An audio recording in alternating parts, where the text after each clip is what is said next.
So I've noticed you haven't really executed any M&A since you've come public. So would you mind just speaking to your investment strategy and maybe slotting out how you kind of line up those different baskets of CapEx, M&A, maybe share buybacks and dividends, and where those priorities lie today and maybe where they could advance to tomorrow? Yeah, no, absolutely. So as I mentioned, priority for us is CapEx expansion, right? That's the number one strategy for us. We're going to continue investing inside our Valleyfield facility.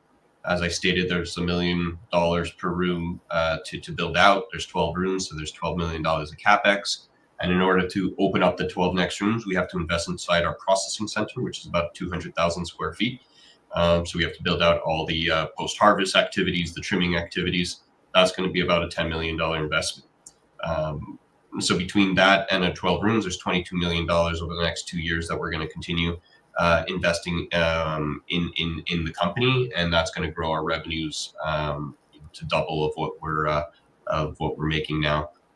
In terms of M&A opportunity, we're laser focused on Canada, laser focused on our brands.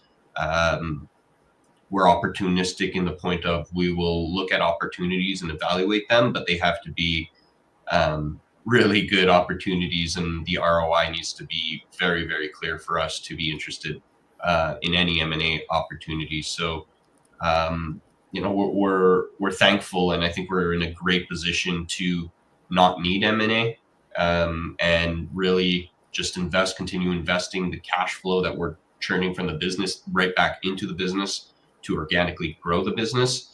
And and I think there's going to be a serious inflection point inside our business that's we're going to start generating significant cash flow, and we've completed our CapEx plans, and then that point,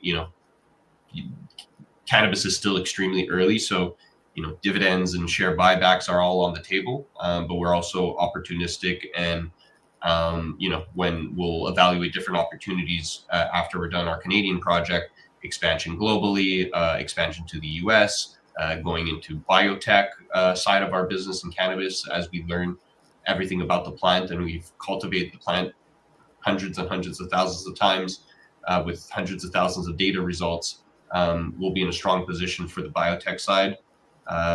So that's really the plan, Canada, and then evaluate all the other opportunities as we grow. And between then and there, definitely, the company will be cash flow positive and churning out return on investments for investors in the form of dividends, and if it makes more sense, share buybacks.